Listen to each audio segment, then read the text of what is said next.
Seringkali kita merasa bingung dengan cara negara ini bekerja. Kenapa keadilan terasa jauh? Kenapa kebijakan sering tak berpihak? Dan kenapa perubahan terasa lambat? Meski kita terus berganti pemimpin. Mungkin masalahnya bukan di siapa yang memimpin, tapi di bagaimana sistemnya berjalan. Kita bisa melihat Indonesia dengan cara yang lebih sederhana. Melalui hal yang dekat dengan kehidupan kita, tubuh manusia, keluarga, rumah, bahkan sebuah mobil. Dari sana, kita bisa memahami bagaimana seharusnya sistem negara ini bekerja, di mana letak kerusakannya, dan apa yang sebenarnya harus kita perbaiki. Sebelum kita mencoba memahami sistem negara lewat berbagai analogi, kita perlu berani jujur pada diri sendiri, bahwa dalam sebuah negara, rakyatlah yang menjadi bos. Dan pemerintah hanyalah pelayan yang bekerja untuk rakyat.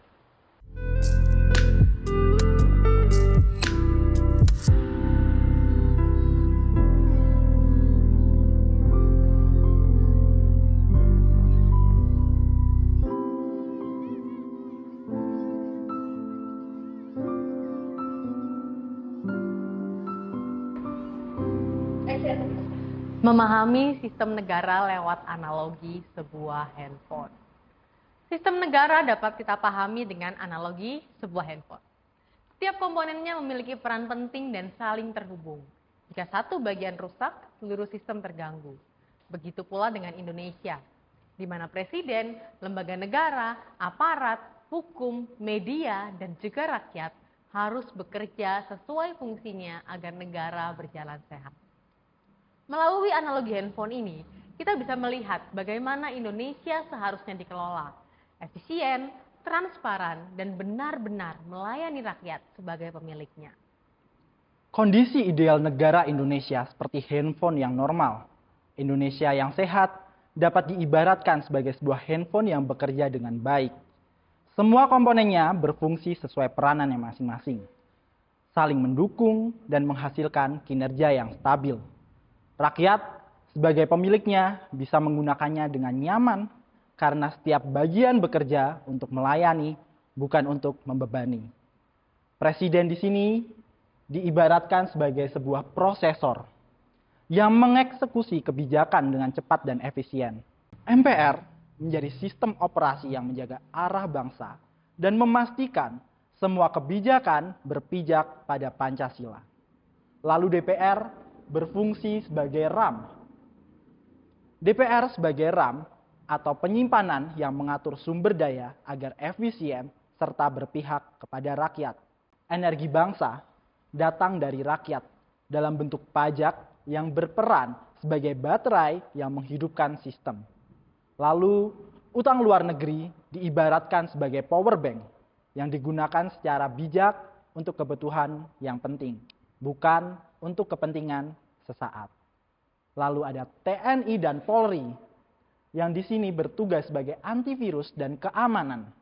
Sebagai antivirus dan keamanan yang melindungi negara dari ancaman tanpa menakuti rakyatnya. Hukum dan lembaga negara dapat diibaratkan sebagai aplikasi yang memudahkan rakyat dalam menjalankan kehidupan, bukan yang memperlambat dengan pungli atau birokrasi yang rumit. Lalu media sebagai layar dari sebuah handphone yang jernih agar rakyat dapat melihat keadaan dengan jelas serta menyuarakan aspirasinya. Akhirnya, rakyat adalah pemilik handphone itu sendiri. Mereka berhak menikmati manfaatnya, mengawasi jalannya sistem, dan menuntut perbaikan jika ada komponen yang tidak bekerja dengan benar. Jika semua bagian berfungsi sebagaimana mestinya, Indonesia akan bekerja dengan lancar, layaknya sebuah handphone yang normal. Negara hadir untuk melayani rakyat, dan rakyat merasakan langsung manfaat dari sistem yang sehat dan adil. Kondisi negara Indonesia saat ini seperti handphone yang rusak.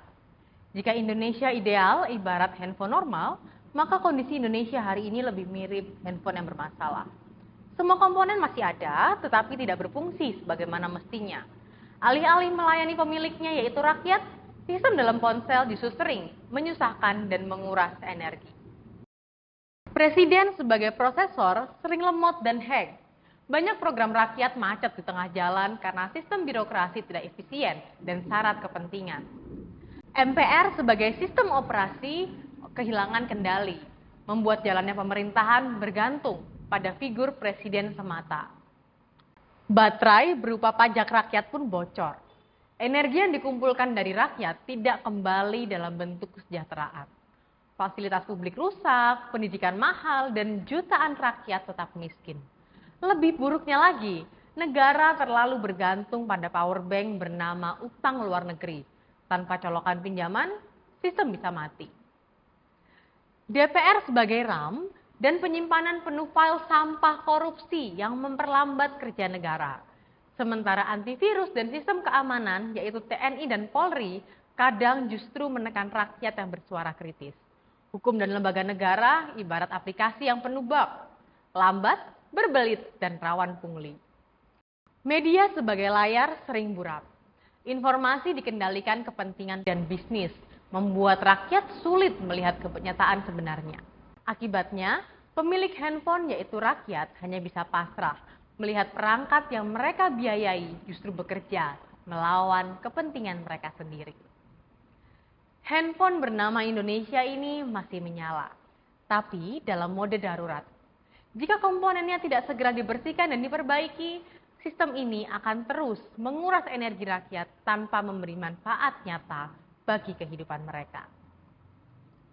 Lalu, solusi perbaikan negara jika dianalogikan sebagai handphone yang rusak tidak bisa diperbaiki dengan cara dibiarkan atau hanya diganti casing saja. Begitu pula dengan Indonesia, diperlukan perbaikan menyeluruh agar sistem negara kembali berfungsi dan rakyat merasakan manfaatnya. Presiden sebagai prosesor utama harus kembali bekerja secara cepat, efisien, dan fokus pada pelaksanaan keputusan, MPR, serta aspirasi rakyat, bukan pencitraan. MPR sebagai sistem operasi perlu direstorasi menjadi fondasi arah bangsa yang kokoh dan penjaga konstitusi. Pajak rakyat sebagai baterai utama harus dikelola secara transparan dan digunakan langsung untuk pelayanan publik. Kebocoran dan korupsi harus ditutup sepenuhnya. Lalu, hutang luar negeri sebagai power bank harus kembali menjadi cadangan, bukan sebagai sumber yang utama. Hutang hanya boleh dipakai untuk proyek yang produktif, bukan menambal defisit. DPR sebagai RAM dan penyimpanan harus bersih dari korupsi dan bekerja efektif mengawasi anggaran agar sumber daya tidak terbuang. TNI dan Polri sebagai antivirus harus kembali melindungi rakyat dan menjaga keamanan, bukan membatasi kebebasan atau menjadi alat kekuasaan. Hukum dan lembaga negara sebagai aplikasi harus diperbarui dengan cepat, transparan, dan bebas pungli. Media sebagai layar harus jernih, menyajikan kebenaran tanpa manipulasi, dan memberi ruang nyata bagi suara rakyat. Rakyat sebagai pemilik handphone harus sadar dengan hak dan tanggung jawabnya. Mereka perlu aktif mengawasi dan mengganti komponen yang rusak agar negara kembali normal. Perbaikan menyeluruh ini membutuhkan teknisi bangsa yang merupakan 4 pilar negara, yaitu gabungan dari cendekiawan, rohaniawan, budayawan, serta militer dan kepolisian profesional. Dengan kolaborasi 4 pilar ini, setiap komponen negara dapat kembali berfungsi sebagaimana mestinya. Handphone bernama Indonesia pun bisa hidup normal dan kembali bekerja untuk rakyat, bukan membebani mereka. Lalu, apakah ganti presiden sudah cukup? Banyak rakyat berharap presiden baru bisa menyelesaikan semua masalah bangsa. Padahal, pergantian presiden tidak cukup. Dalam analogi sebuah handphone, presiden hanyalah sebuah prosesor. Ia tidak akan bekerja normal jika layar, baterai, RAM, dan sistem operasinya tetap rusak. Begitu pula Indonesia. Sistemnya yang bermasalah jauh lebih besar dari sekadar siapa yang memimpin. MPR kehilangan arah, DPR tersumbat korupsi, pajak bocor, utang menumpuk, Hukum lemah, media tidak netral, dan aparat kadang menekan rakyat. Dalam kondisi seperti ini, mengganti presiden hanyalah mengganti komponen di sistem yang tetap rusak.